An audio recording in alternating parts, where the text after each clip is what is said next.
Hi అండి. ఈరోజు మన ఛానల్లో సజ్జ పులిహార ఎలాగో చూపిస్తానండి. ముందుగా స్టవ్ వెలిగించుకుందామండి. వరి నూక గ్లాసు నూక తీసుకోవాలండి. ఈ గ్లాస్కి 2 గ్లాసులు వాటర్ వేసి మనం ఎసరు మరిగించుకోవాలండి. వరి నూక అండి, గ్లాస్ నూక. వాటర్ వేసుకుంటున్నానండి.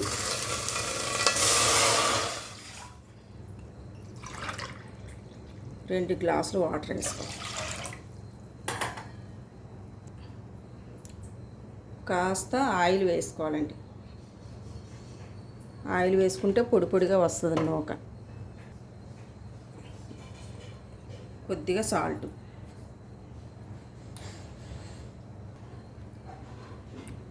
ఈ ఎసరంతా కాసేపు మరగాలండి. మరిగిన తర్వాత నూక వేసుకుందామండి. చూసారు కదండి, ఇలాగా మరుగుతుంది కదా. వాటర్ అంతా ఇలా మరిగేటప్పుడు మనం వరి నూక వేసుకుందామండి. ఈ నూక అంతా వేసుకొని ఇలా తిప్పుకోవాలండి.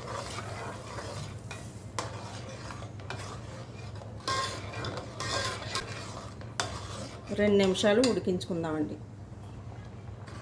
ఇలాగా దగ్గర పడుతుందండి.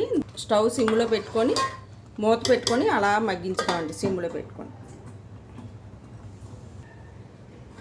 ఒకసారి చూద్దామండి. అయిపోయిందండి. నూకంతా కూడా పొడి పొడిగా కూడా చల్లారాక పొడి పొడిగా వచ్చేస్తుందండి.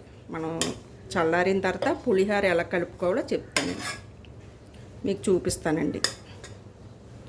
అయిపోయిందండి. స్టవ్ అయితే కట్టేస్తున్నానండి. చూశారు కదండి, చల్లారిపోయింది. పులిహోర కలపడం చూపిస్తానండి. పల్లీలు, పచ్చిశనగపప్పు ఆయిల్లో వేయించి తీసుకున్నానండి. అవి వేసుకుంటున్నానండి. కాస్త పచ్చిది కరివేపాకు.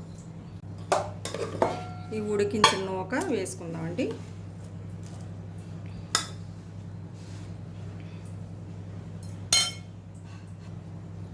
నేను ఆల్రెడీ చింతపండు పులుసు తీసుకొని పోపు పెట్టుకున్నానండి.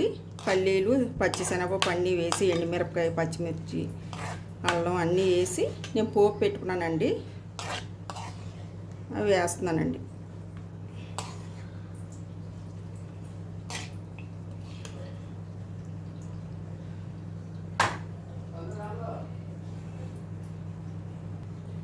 ఈ చింతపండు పులుసు, ఈ వరి నూక అంతా కలిసిలాగా ఒకసారి కలుపుకుందామండి.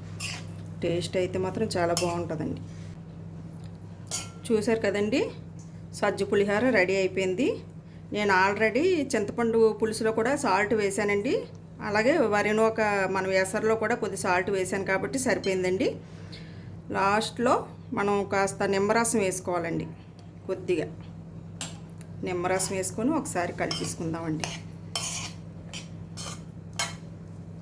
మీరు కూడా ట్రై చేయండి, చాలా బాగుంటుంది.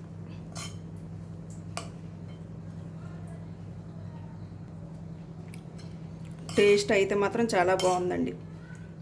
మీకు గనక ఈ వీడియో నచ్చినట్టయితే లైక్ చేసి సబ్స్క్రైబ్ చేయండి. థ్యాంక్ యూ అండి.